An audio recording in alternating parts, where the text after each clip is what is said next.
그거 먹지 마세요. 거기엔 우리 엄마 눈물이 들어있어요.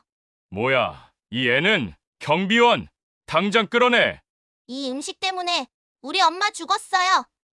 엄마가 마지막으로 맡은 그 냄새. 이거예요. 터무니없는 소리 하지 마라! 우리 제품은 완벽하게 안전해! 잠깐. 이 아이 말을 들어봐요. 이 아이는 2년 전 화재 때 돌아가신 정미선 씨 아들이에요. 잠시만 구독과 좋아요 버튼을 눌러주시고 함께 해주세요. 그럼 지금부터 폐지를 줍던 10살 소년 정가람이 어떻게 엄마의 죽음에 숨겨진 진실을 밝혀냈는지 그 가슴 아픈 여정을 시작하겠습니다.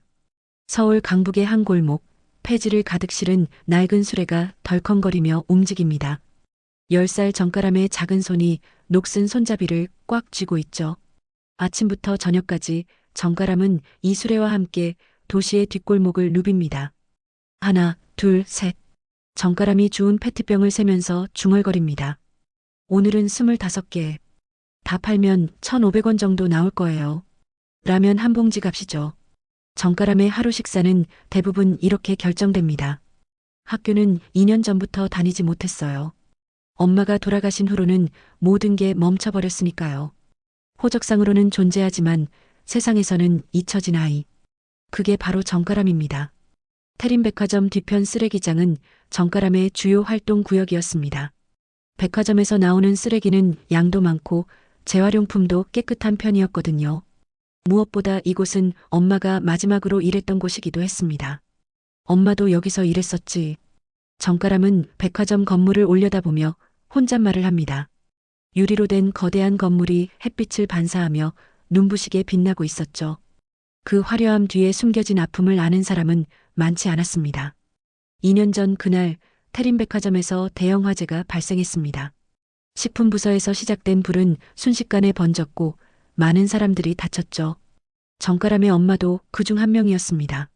하지만 계약직 직원이었던 엄마에게는 어떤 보상도 돌아오지 않았어요. 정가람 엄마는 실종 처리됐어. 시신도 못 찾았잖아. 당시 백화점 관계자의 차가운 말이 아직도 정가람의 귓가에 맴돕니다. 실종이라니요. 분명히 그날 출근했는데 분명히 그곳에서 일하고 있었는데 말이죠. 정가람은 엄마의 유품이 든 작은 가방을 수레 한쪽에 매달아 두었습니다.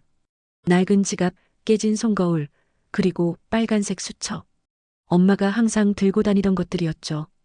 특히 그 수첩에는 엄마의 손글씨가 빼곡히 적혀 있었습니다. 오늘도 열심히 일해서 우리 가람이 맛있는 거 사줘야지. 수첩 첫 페이지에 적힌 문장을 읽을 때마다 정가람의 눈가가 촉촉해집니다. 엄마는 늘 정가람을 위해 열심히 일했어요. 백화점 식품부서에서 진열도 하고 재고 정리도 하고 때로는 시식 행사 도우미로도 일했죠. 오늘도 정가람은 백화점 뒤편에서 페트병을 줍습니다. 직원들이 버린 도시락 용기, 음료수 캔, 종이 박스들. 그 중에서도 재활용이 가능한 것들을 골라내는 건 이제 정가람에게 익숙한 일상이 되었죠. 아저씨, 오늘은 이만큼이에요. 재활용품 수거 업체 아저씨에게 모은 것들을 건네며 정가람이 말합니다. 아저씨는 늘 그렇듯 말없이 돈을 건네주었어요. 1,300원. 예상보다 조금 적지만 그래도 라면은 살 수 있을 거예요. 정가람이 사는 곳은 백화점에서 걸어서 30분 거리에 있는 낡은 고시원입니다. 엄마가 남긴 마지막 보증금으로 겨우 한 달씩 버티고 있었죠. 좁고 어두운 방이지만 정가람에게는 유일한 안식처였습니다. 저녁이 되면 정가람은 항상 엄마 사진을 꺼내봅니다. 웃고 있는 엄마의 모습, 백화점 유니폼을 입고 찍은 증명사진이었죠. 사진 속 엄마는 언제나 따뜻하게 웃고 있었습니다. 엄마, 오늘도 잘 지냈어요. 나도 열심히 일했어요. 정가람은 사진에 대고 속삭입니다. 대답은 돌아오지 않지만 그래도 매일 이렇게 이야기를 나누는 게 정가람의 유일한 낙이었죠. 밤이 깊어갈수록 백화점 건물의 불빛들이 하나둘 꺼져갑니다. 화려했던 네온사인도 밝았던 쇼윈도도 모두 어둠 속으로 사라지죠. 하지만 정가람은 압니다. 내일 아침이면 다시 그곳은 환하게 빛날 거라는 걸요. 그리고 정가람도 다시 수레를 끌고 나설 겁니다. 엄마가 일했던 그곳 근처에서 오늘처럼 내일도 조용히 살아갈 거예요. 태양 아래 가장 조용한 아이로 말이죠. 정가람은 작은 창문 너머로 보이는 별을 바라봅니다. 엄마가 저 별 중 하나가 되었을까요? 그렇다면 지금도 정가람을 지켜보고 있을까요? 엄마, 잘 자요. 마지막 인사를 남기고 정가람은 눈을 감습니다. 내일은 또 어떤 하루가 기다리고 있을까요? 하지만 정가람은 두렵지 않았습니다. 엄마가 남긴 수레와 함께라면 어떤 하루든 견딜 수 있을 테니까요. 이 챕터 시식 행사와 붉은 포장지. 아침 일찍 정가람은 평소처럼 수레를 끌고 백화점 뒤편으로 향했습니다. 오늘따라 백화점 주변이 시끌벅적했죠. 대형 현수막이 걸려 있었고 직원들이 분주하게 움직이고 있었습니다. 오늘 뭐 하는 날인가 봐요. 정가람은 호기심 어린 눈으로 백화점 정문을 바라봤습니다. 태림백화점 창립 50주년 기념 대규모 시식 행사라는 글자가 크게 적혀 있었죠. 무료 시식이라는 말에 정가람의 배에서 꼬르륵 소리가 났습니다. 어제 저녁에 먹은 라면이 마지막이었으니까요. 아침은 늘 굶는 게 일상이 되어버렸죠. 하지만 백화점 안으로 들어갈 용기는 나지 않았습니다. 낡은 옷에 지저분한 손, 누가 봐도 그곳에 어울리지 않는 모습이었으니까요. 정가람은 평소처럼 쓰레기통 주변을 돌며 재활용품을 모으기 시작했습니다. 그런데 오늘은 뭔가 달랐어요. 쓰레기통마다 빨간색 포장지가 잔뜩 버려져 있었던 겁니다. 이게 뭐지? 정가람은 포장지 하나를 집어들었습니다. 프리미엄 고기 완자라는 글자가 선명하게 인쇄되어 있었죠. 그 순간 정가람의 가슴이 쿵 내려앉았습니다. 이 포장지 어디선가 본 것 같은데 기억을 더듬어 보니 엄마의 수첩에서 본 것 같기도 했습니다. 하지만 확실하지 않았어요. 정가람은 포장지를 주머니에 넣고 다시 일을 시작했죠. 백화점 스피커에서는 계속해서 안내방송이 흘러나왔습니다. 고객 여러분, 잠시 후 1층 중앙홀에서 대규모 시식 행사가 시작됩니다. 태림백화점이 자신있게 선보이는 프리미엄 고기 완자를 무료로 맛보실 수 있습니다. 정가람의 배에서 또 꼬르륵 소리가 났어요. 고기 완자라니 얼마나 오랜만에 들어보는 말인지.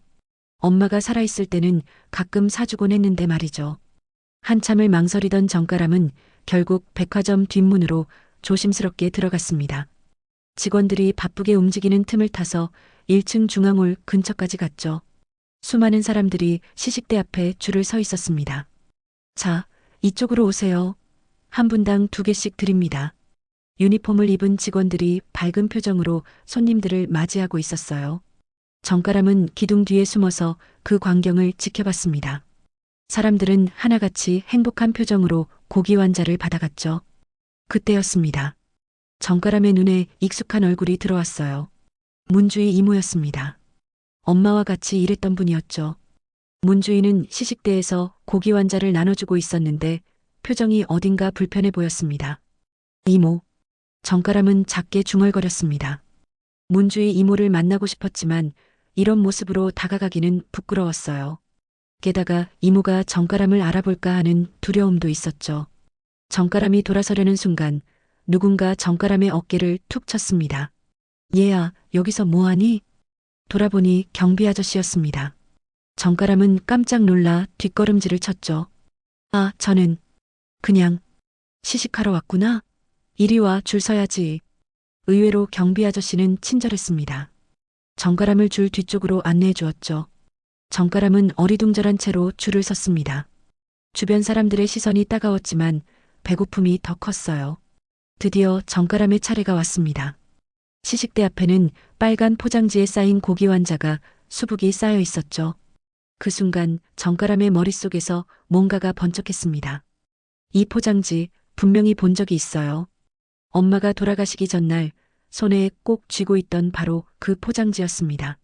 정가람은 떨리는 손으로 고기 완자를 받아들었죠. 맛있게 드세요. 직원의 밝은 목소리가 들렸지만 정가람의 귀에는 제대로 들어오지 않았습니다. 손에 든 고기 완자를 멍하니 바라보기만 했죠. 그때 갑자기 엄마의 목소리가 떠올랐습니다. 이 고기 완자 냄새가 이상해. 상한 것 같은데. 그날 밤 엄마는 퇴근 후에 그렇게 말했었어요. 백화점 창고에서 재고 정리를 하다가 발견한 제품이라고 했죠. 하지만 그때 정가람은 피곤해서 제대로 듣지 못했습니다. 엄마, 내일 이야기해요. 졸려요. 그게 엄마와 나눈 마지막 대화였습니다. 다음 날 화재가 났고 엄마는 돌아오지 않았으니까요. 정가람은 고기 환자를 가만히 들여다봤습니다. 겉보기에는 아무 이상이 없어 보였어요. 하지만 왜인지 먹을 수가 없었습니다. 엄마의 목소리가 계속 귓가에 맴돌았거든요. 저기 먹지 않을 거면 다른 사람 주고 가. 옆에 있던 아주머니가 짜증 섞인 목소리로 말했습니다. 정가람은 정신을 차리고 시식대를 벗어났죠. 손에는 여전히 고기 환자가 들려 있었습니다. 백화점을 나온 정가람은 수레가 있는 곳으로 돌아왔습니다. 그리고 엄마의 가방에서 빨간 수첩을 꺼냈죠. 떨리는 손으로 페이지를 넘기다가 화재 전날의 일기를 발견했습니다. 2023년 3월 14일. 오늘 창고에서 이상한 냄새가 나는 고기 환자를 발견했다. 빨간 포장지 제품. 유통기한은 아직 남았는데 냄새가 심하다. 내일 아침에 매니저님께 보고해야겠다.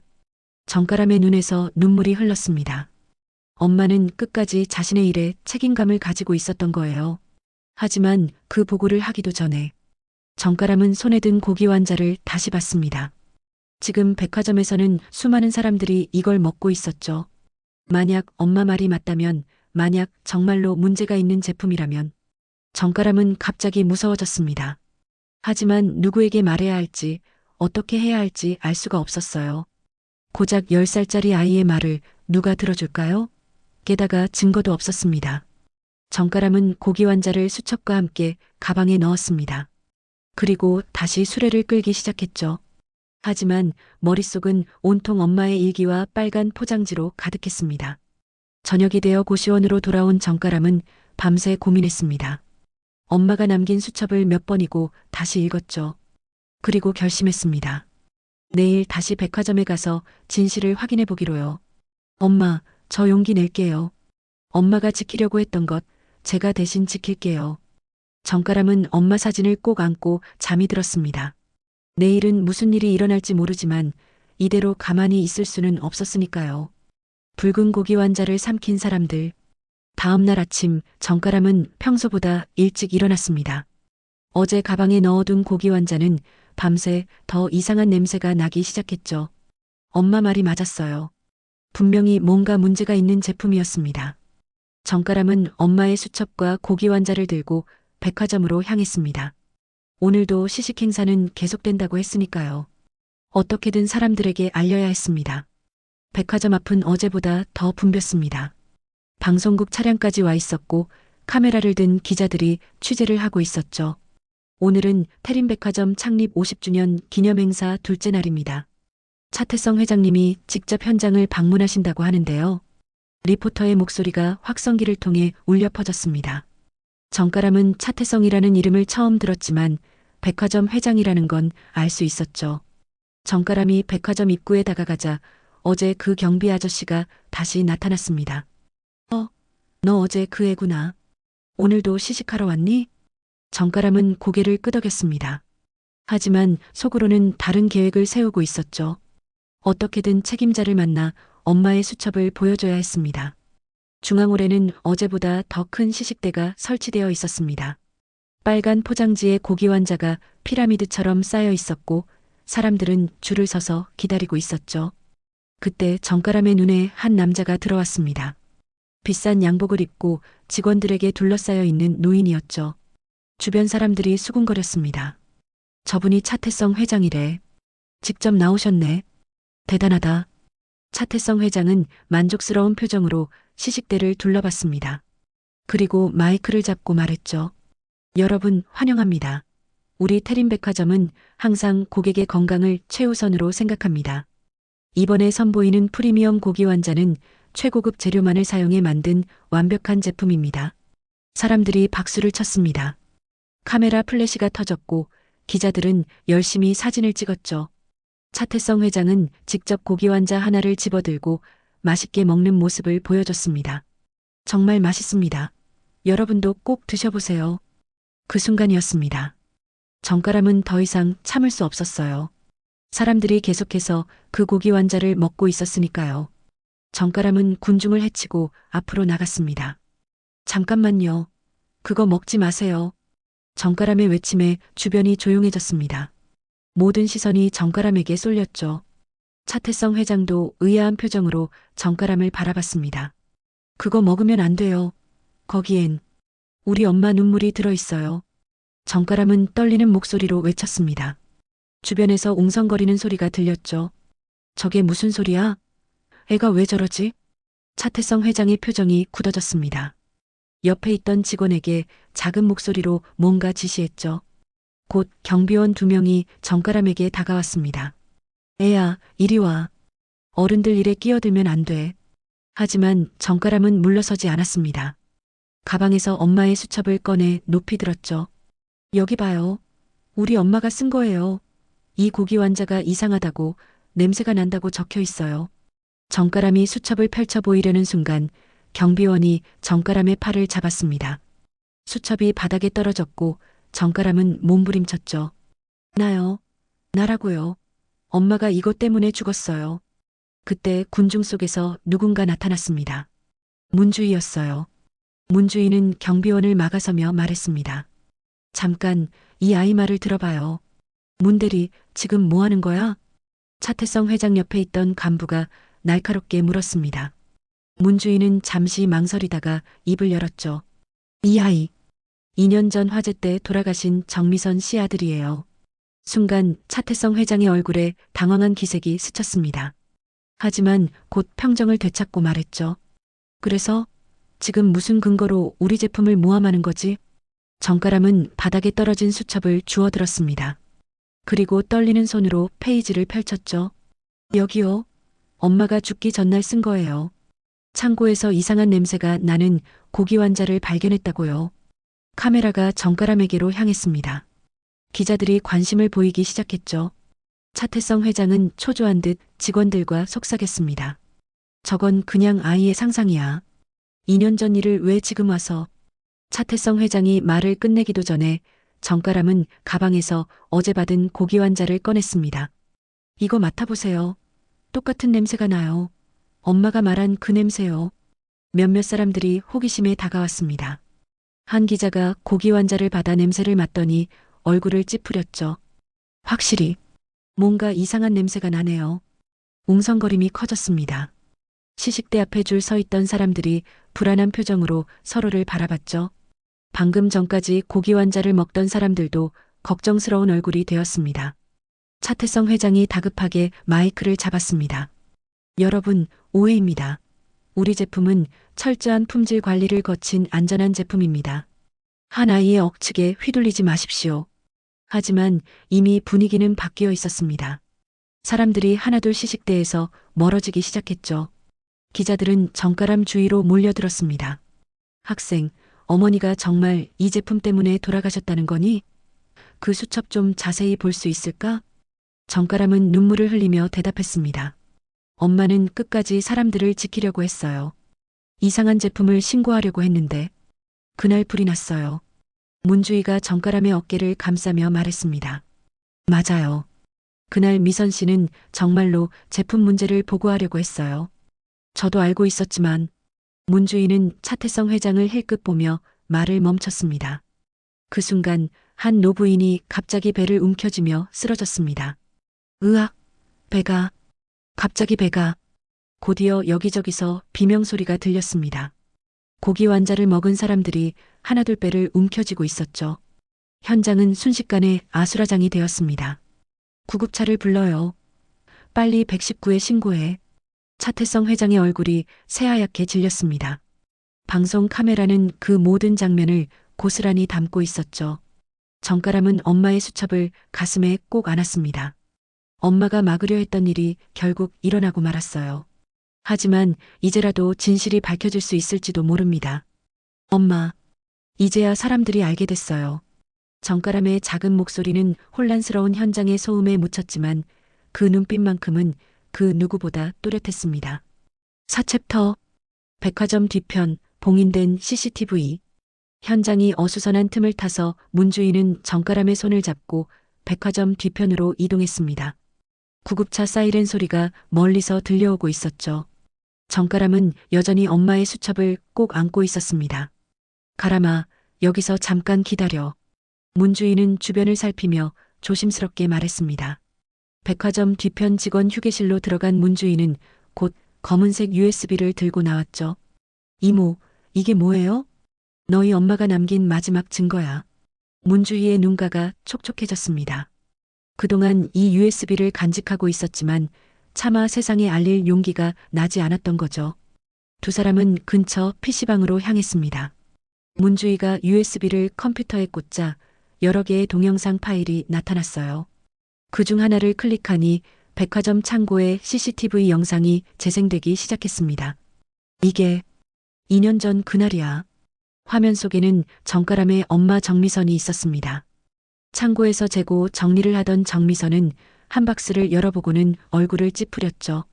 빨간 포장지의 고기 환자였습니다. 영상 속 정미선은 제품 하나를 들어 냄새를 맡았습니다. 그리고 놀란 표정으로 주변을 둘러봤죠. 곧 핸드폰을 꺼내 사진을 찍기 시작했습니다.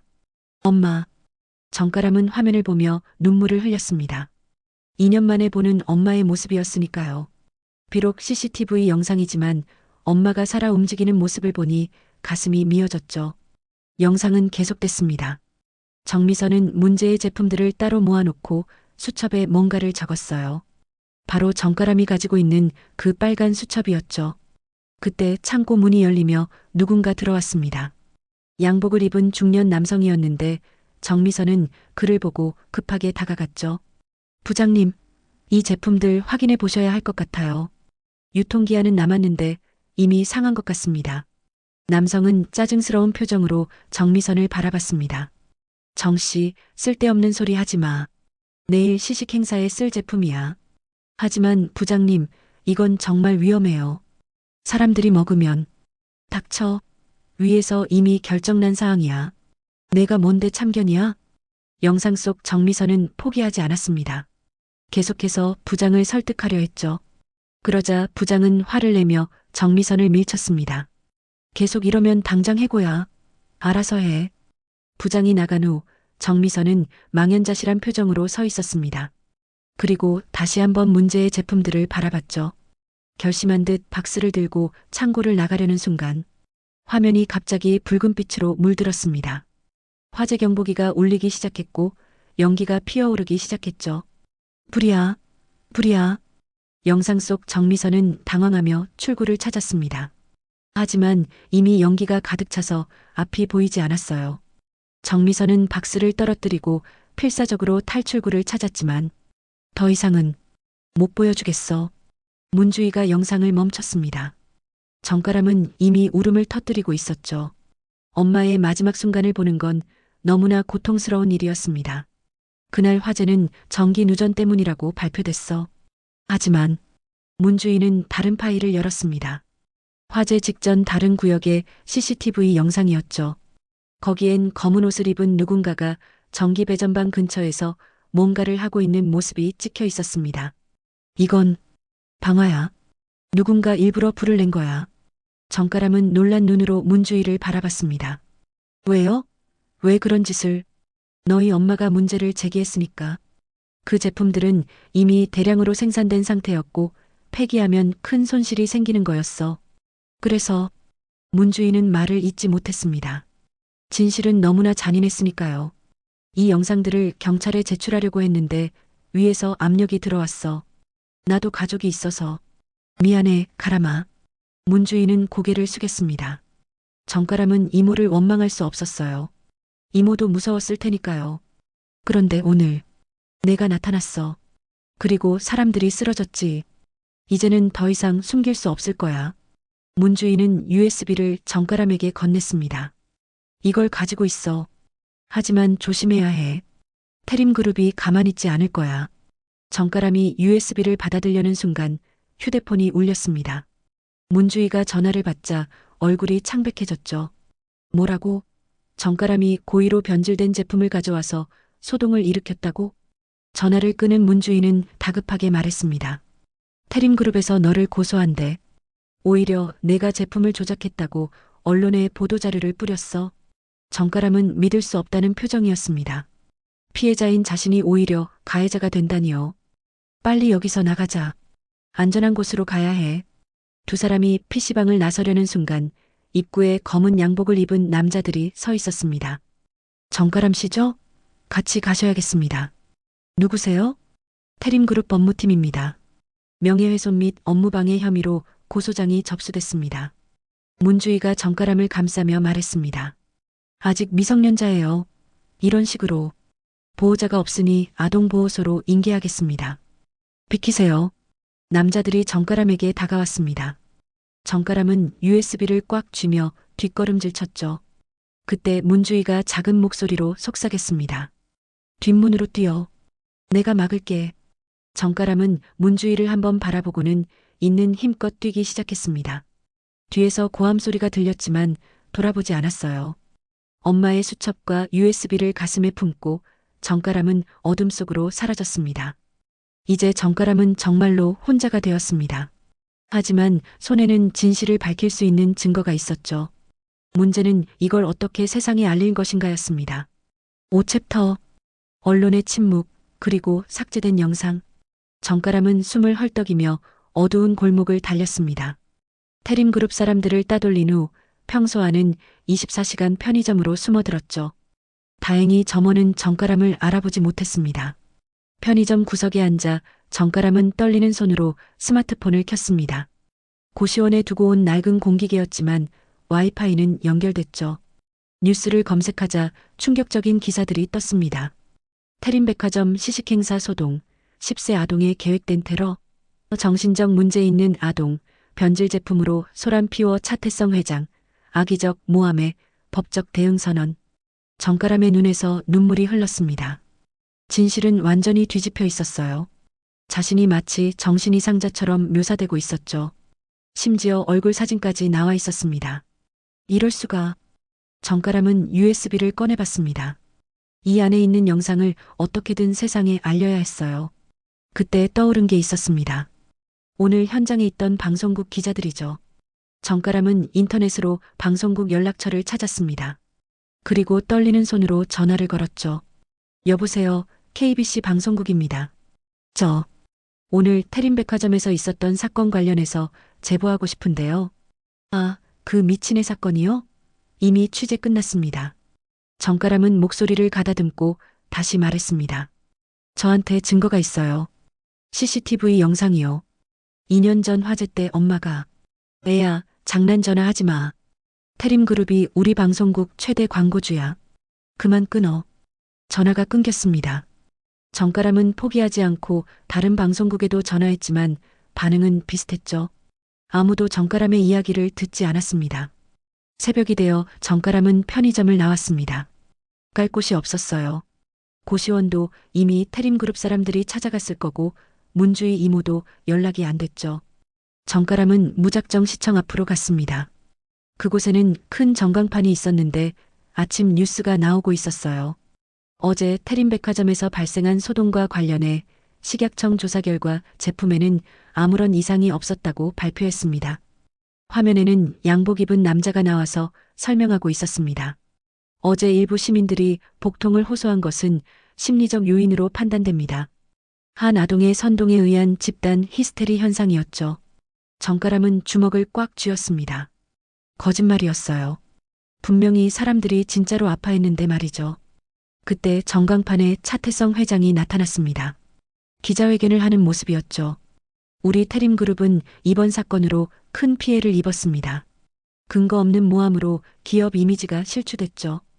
해당 아동과 관련자들을 끝까지 추적해 책임을 물을 것입니다. 정가람은 무서워졌습니다. 이제 정말로 도망자가 된 거예요. 그때 누군가 정가람의 어깨를 두드렸습니다. 학생, 정가람 맞지? 돌아보니 젊은 남자였습니다. 기자증을 목에 걸고 있었죠. 저는 독립언론 진실이 소리 김민수 기자입니다. 당신 이야기를 듣고 싶어요. 정가람은 경계하며 뒤로 물러섰습니다. 또 다른 함정일 수도 있으니까요. 걱정 마세요. 저희는 대기업 광고 안 받습니다. 그래서 가난하죠. 김민수는 씁쓸하게 웃었습니다. 그리고 명함을 건넸죠. 어제 현장에 있었어요. 당신이 거짓말하는 것 같지 않았습니다. 증거가 있다면 보여주세요. 정가람은 망설였습니다. 하지만 다른 선택지가 없었어요. 조심스럽게 USB를 꺼내 보였죠. 여기 CCTV 영상이 있어요. 김민수의 눈이 빛났습니다. 두 사람은 근처 카페로 이동했고 노트북으로 영상을 확인했죠. 김민수는 영상을 보며 탄식했습니다. 이건 명백한 증거네요. 방화 정황도 있고 이걸로 진실을 밝힐 수 있을까요? 정가람이 희망에 찬 눈으로 물었습니다. 하지만 김민수의 표정은 어두웠죠. 쉽지 않을 거예요. 우리 매체는 영향력이 작거든요. 하지만 그때 김민수의 휴대폰이 울렸습니다. 잠시 통화를 하던 김민수의 얼굴이 굳어졌죠. 뭐라고요? 우리 서버가 해킹당했다고? 전화를 끊은 김민수는 급하게 노트북을 확인했습니다. 진실이 소리 홈페이지가 먹통이 되어 있었죠. 이미 시작됐네요. 태림그룹의 압력이. 정가람은 절망적인 표정이 되었습니다. 그때 카페 밖에서 검은 차량 여러 대가 멈췄죠. 양복 입은 남자들이 우르르 내렸습니다. 빨리 뒷문으로. 김민수가 정가람의 손을 잡고 뛰었습니다. 하지만 뒷문에도 이미 사람들이 와 있었죠. 정가람 양 순순히 따라오세요. 그때 정가람이 갑자기 USB를 입에 넣었습니다. 그리고 힘껏 씹어 삼키려 했죠. 안 돼. 남자들이 달려들었습니다. 정가람은 필사적으로 저항했지만 결국 USB는 빼앗기고 말았어요. 이제 증거는 없어졌네요. 가세요. 남자들은 USB를 회수하고는 그냥 떠났습니다. 정가람을 잡아가지 않은 거죠. 이제 증거가 없으니 정가람은 그저 거짓말쟁이 아이일 뿐이었으니까요.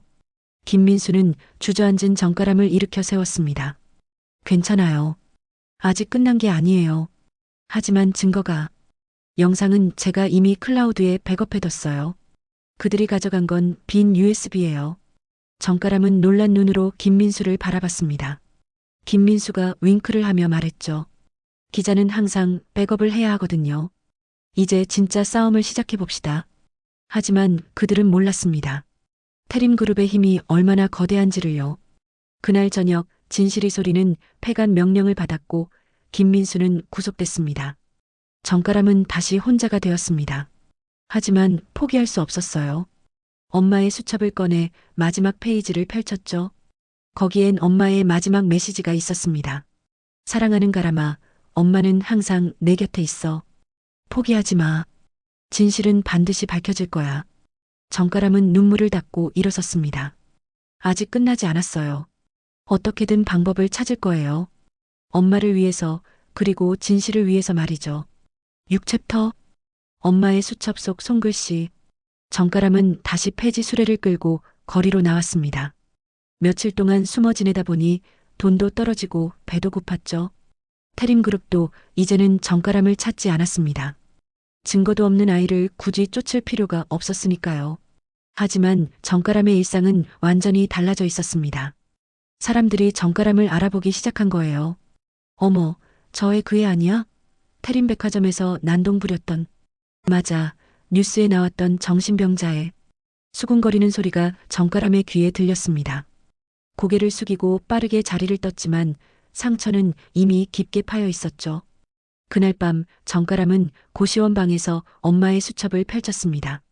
무언가 놓친 게 있을지도 모른다는 생각에 처음부터 다시 읽기 시작했죠. 엄마의 일상이 담긴 글들을 하나하나 읽어내려갔습니다. 백화점에서 있었던 일, 정가람과 함께한 추억, 미래에 대한 희망들이 빼곡히 적혀 있었어요. 그러다 정가람의 눈이 한 곳에서 멈췄습니다. 화재 일주일 전에 쓴 일기였죠. 오늘 창고에서 이상한 일이 있었다. 납품업체 직원이 몰래 찾아와서 뭔가를 전해주려 했다. 하지만 부장님이 나타나는 바람에 제대로 듣지 못했다. 그 직원 이름은 박성진? 정가람은 박성진이라는 이름을 기억했습니다. 혹시 이 사람이 뭔가 알고 있을지도 몰랐죠. 하지만 어떻게 찾아야 할지 막막했습니다. 다음 장을 넘기자 더 놀라운 내용이 나왔습니다. 박성진 씨가 다시 연락했다. 태림에 납품하는 고기 환자에 문제가 있다고 한다. 원재료를 속이고 유통기한을 조작한다고. 증거 자료를 준비 중이라고 했다. 조심하라고. 태림은 무서운 곳이라고. 정가람의 심장이 빠르게 뛰었습니다. 엄마만 알고 있던 게 아니었어요. 다른 사람도 있었던 거죠. 수첩을 더 넘기다가 정가람은 작은 메모지를 발견했습니다. 엄마 글씨로 전화번호가 적혀 있었어요. 그 옆에는 박성진 마이너스 위험하면 연락이라고 쓰여 있었죠. 정가람은 떨리는 손으로 공중전화로 갔습니다. 휴대폰은 추적당할 수 있으니까요. 신호음이 울리고 누군가 전화를 받았습니다. 여보세요? 중년 남자의 목소리였습니다. 정가람은 조심스럽게 말했죠. 저, 정미선 씨 아들 정가람인데요. 순간 전화 너머로 침묵이 흘렀습니다. 그리고 떨리는 목소리가 들렸죠. 정말 미선 씨 아들이 맞나요? 네, 엄마 수첩에서 아저씨 이름을 봤어요. 고기 환자 문제를 아신다고. 이런, 아직도 그 일을 파고 있었군요. 위험해요. 당장 그만두세요. 하지만 정가람은 포기할 수 없었습니다. 아저씨, 엄마는 그 일 때문에 돌아가셨어요. 진실을 밝혀야 해요. 도와주세요. 긴 한숨 소리가 들렸습니다. 그리고 박성진이 말했죠. 내일 오후 3시 한강공원 영다리 아래에서 만나요. 혼자 오세요. 전화가 끊겼습니다. 정가람은 가슴이 두근거렸어요. 드디어 단서를 찾은 것 같았으니까요. 다음 날 약속 시간, 정가람은 한강공원으로 갔습니다. 다리 아래에는 모자를 깊이 쓴 남자가 서 있었죠. 정가람 군이죠? 남자가 모자를 벗자 상처 가득한 얼굴이 드러났습니다. 왼쪽 눈 주변에는 큰 흉터가 있었어요. 이게 다 태림그룹이 준 선물이에요. 진실을 말하려다가 이렇게 됐죠. 박성진은 가방에서 두꺼운 서류 뭉치를 꺼냈습니다.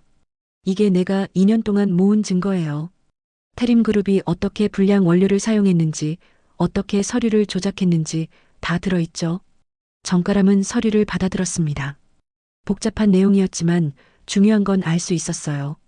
문제의 고기 환자는 처음부터 불량품이었던 거죠. 당신 어머니는 이걸 막으려고 했어요. 나도 도우려고 했지만 그날 화재가 났죠. 박성진의 눈가가 붉어졌습니다. 그 화재, 단순한 사고가 아니에요. 내부 고발자를 막으려고. 하지만 증명할 수가 없었어요. 정가람은 서류를 꼭 안았습니다. 이제 정말로 확실한 증거를 가지게 된 거예요. 하지만 조심해요. 이 서류가 있다는 걸 알면 태림은 무슨 짓이든 할 거예요. 감사합니다, 아저씨. 꼭 진실을 밝힐게요. 정가람이 돌아서려는 순간 박성진이 불렀습니다. 잠깐, 이것도 가져가요. 박성진이 건넨 건 작은 열쇠였습니다. 서울역 물품 보관함 327번이에요. 거기에 원본 서류와 추가 증거를 넣어뒀어요. 혹시 나한테 무슨 일이 생기면. 박성진은 말을 끝맺지 못했습니다. 하지만 정가람은 알 수 있었죠. 아저씨도 위험을 감수하고 있다는 걸요. 집으로 돌아온 정가람은 서류를 자세히 읽기 시작했습니다. 그 안에는 충격적인 내용들이 가득했어요. 불량 원료 구입 내역, 유통기한 조작 지시서, 직원들의 비밀 회의록까지. 그 중에서도 가장 충격적인 건 차태성 회장이 직접 서명한 문서였습니다. 손실을 최소화하기 위해 문제 제품을 정상 제품으로 판매하라. 이제 정가람은 확신했습니다. 엄마의 죽음은 단순한 사고가 아니었어요. 진실을 숨기려는 거대한 음모의 희생자였던 거죠. 정가람은 엄마의 수첩 마지막 장에 적었습니다. 엄마, 이제 알았어요. 엄마가 지키려 했던 게 뭔지. 제가 이어서 할게요.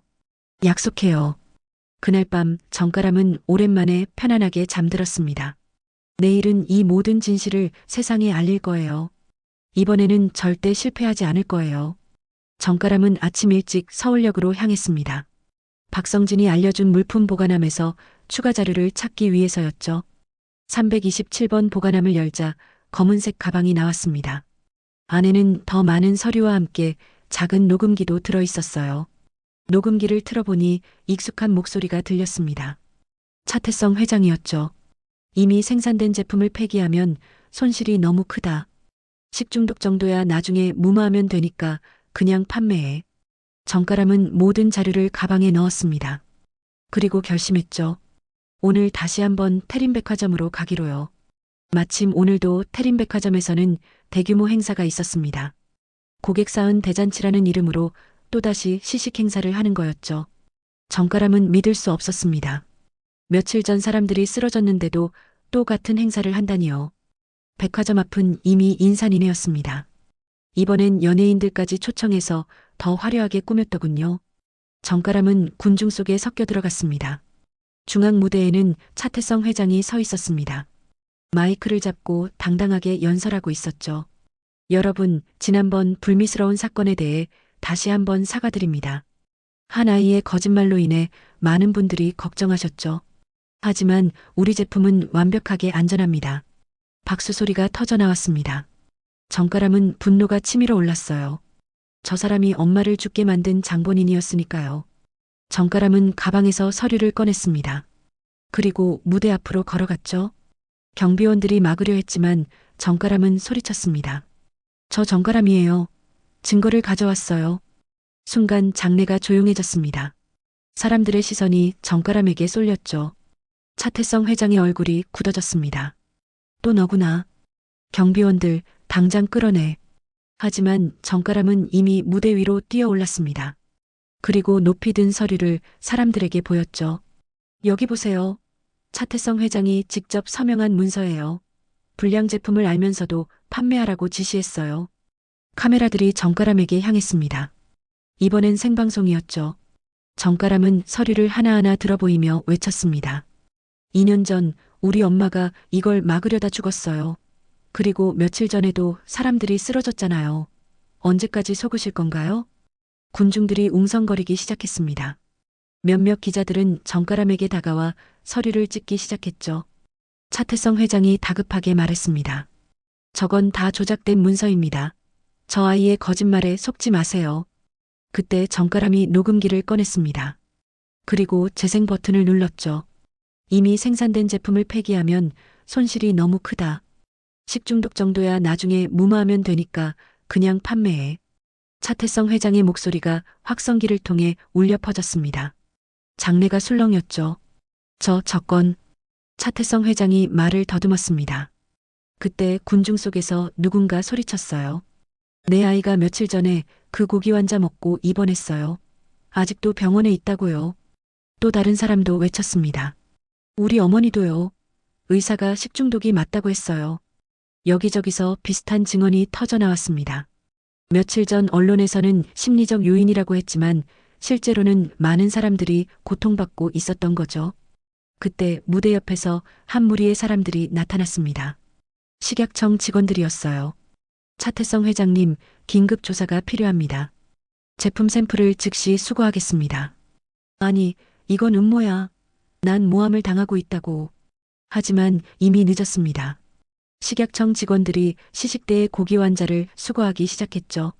그중 한 명이 간이 검사 키트를 꺼냈습니다. 몇 분 후 검사 결과가 나왔습니다. 세균 수치가 기준치를 심각하게 초과합니다.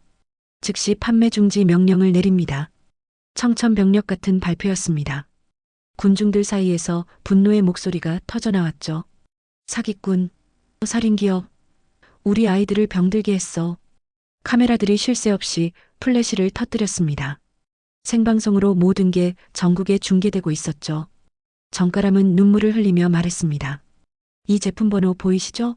709XY-K3. 우리 엄마가 마지막으로 적은 번호예요. 2년 전부터 문제가 있었던 거예요. 그때 경찰들이 도착했습니다. 하지만 이번엔 정가람을 잡으러 온 게 아니었죠. 차태성 씨 식품위생법 위반 및 업무상 과실치사 혐의로 동행해 주셔야겠습니다. 차태성 회장의 다리에 힘이 풀렸습니다. 그리고 그 자리에 무릎을 꿇었죠. 카메라 앞에서 수많은 사람들이 보는 앞에서 말입니다. 미안하다. 정말 미안하다. 차태성은 고개를 들어 정가람을 바라봤습니다. 내 어머니, 정미선 씨, 그때 정말로 신고하려고 했구나. 내가 묵살했어. 내가 죽인 거야.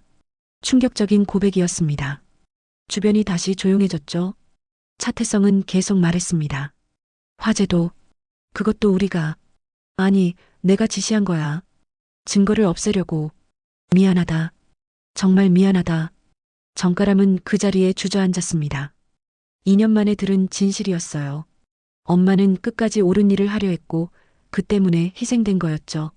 경찰이 차태성을 연행하려 하자 차태성이 마지막으로 말했습니다. 그 아이 어머니께 고맙다는 말도 못했어. 덕분에 더 큰 재앙을 막았는데. 차태성은 고개를 숙인 채 경찰차에 올랐습니다. 광장에 모인 사람들이 하나둘 정가람에게 다가왔습니다. 누군가는 미안하다고, 누군가는 고맙다고 말했죠. 한 할머니가 정가람의 손을 잡으며 말했습니다. 얘야, 내 엄마가 하늘에서 자랑스러워 하실 거야. 넌 정말 용감한 아이구나. 정가람은 하늘을 올려다봤습니다. 구름 사이로 햇살이 비치고 있었어요. 마치 엄마가 웃고 있는 것 같았죠. 그날 저녁 모든 뉴스에서 이 사건을 다뤘습니다. 태림그룹은 하루아침에 무너졌고 관련자들이 줄줄이 구속됐죠. 정가람은 비로소 엄마의 억울함을 풀어드렸습니다. 하지만 이게 끝이 아니었어요. 이제 정가람에게는 새로운 시작이 기다리고 있었으니까요.